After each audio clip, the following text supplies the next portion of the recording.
Hello guys, अस्सलाम वालेकुम। और आप देख रहे हैं टेस्टी फूडी बाइट।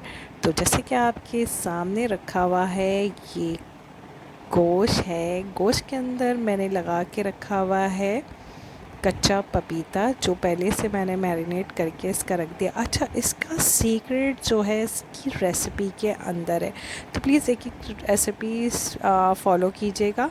ये बिल्कुल देखें, खुश गोश्त था, उसके मैंने कच्चा पपीता लगाया था। ये दही डाली है, दही विदाउट पानी वाली है। जो अक्सर जो हार्ड दही होती है वो लीजिएगा, उससे क्या होगा, विदाउट पानी वाली दही दें, क्योंकि बारबेक्यू का कबाब का जो मसाला होता है वो होता है बग़ैर पानी वाला। ये इसमें अदरक लहसुन मैंने लिया है, इसमें भी बिल्कुल पानी नहीं है। कोशिश कीजिए बिल्कुल खुश्क होना चाहिए। देखिए, पानी वाला होता है तो वो जूसी नहीं बनता, बड़ा पानी पानी सा हो जाता है।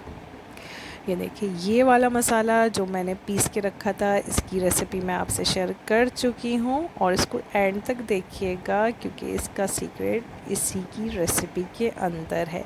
ये देखिए, सेकंड एक रेसिपी है बिहारी कबाब मसाले की, ये ज़रूर इन करीब मैं आपसे ज़रूर शेयर करूँगी। ये मैंने डाल दिया है, ये वाला मसाला डाल दिया। अगेन मुझे थोड़ा सा मसाला कम लग रहा था, जो मैंने तिक्के वाला मसाला जो आपसे शेयर किया था वो मैंने डाल दिया है, तिक्के वाला या कबाब वाला जो भी है।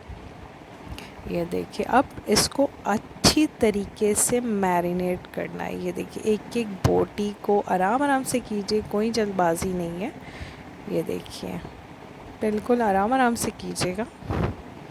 ये देखिए, बिल्कुल एक एक अच्छी तरीके से कि दही, अदरक लहसुन, बिहारी कबाब का मसाला, ये अनकरी बिहारी कबाब का मसाला मैं आपसे ज़रूर शेयर करूँगी, और बहुत अच्छा होता है, बहुत टेस्टी होता है, बहुत मज़े का बनता है। लेकिन इसमें बहुत सारी चीज़ें डलती हैं, वो ज़रूर इंशाल्लाह ताला मैं आपसे शेयर करूँगी इसको।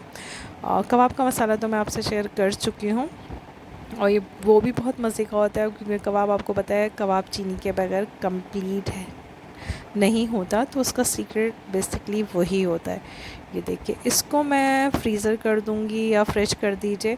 आप वैसे तिक्कों पे लगा के भी खा सकते हैं, या आप इसको भून के भी खा सकते हैं। तो जब मैं तिक्कों पे लगाऊँगी इंशाल्लाह ताला, तो वो भी मैं ज़रूर आपसे शेयर करूँगी। तो अभी मैंने जल्दी बनाया, तो मैंने सोचा बस जल्दी से ये रेसिपी आप लोगों से शेयर कर दूँ। बस उससे पहले प्लीज़ चैनल को मेरे कीजिएगा सब्सक्राइब, और वीडियो को आगे ज़रूर शेयर कीजिएगा कि हर आने वाली वीडियो आप तक पहुंच सके, उन तक पहुंच सके। बेल आइकन ज़रूर इसका प्रेस कर दीजिएगा। ये देखिए, एक एक बोटी के ऊपर अच्छी तरीके से मसाला मैंने लगा दिया है। ये देखिए, और बहुत अच्छी स्मेल आ रही है इसकी, कुछ भी नहीं है, बहुत सिंपल सा है। और इसके ऊपर जब आप तिक्के पे लगाएंगे तो ऑलरेडी गल चुका होगा, क्योंकि इसमें मैंने कच्चा पपीता लगाया हुआ। और कोशिश कीजिए, देखिए बिल्कुल पानी पानी नहीं है। खुदा हाफिज़।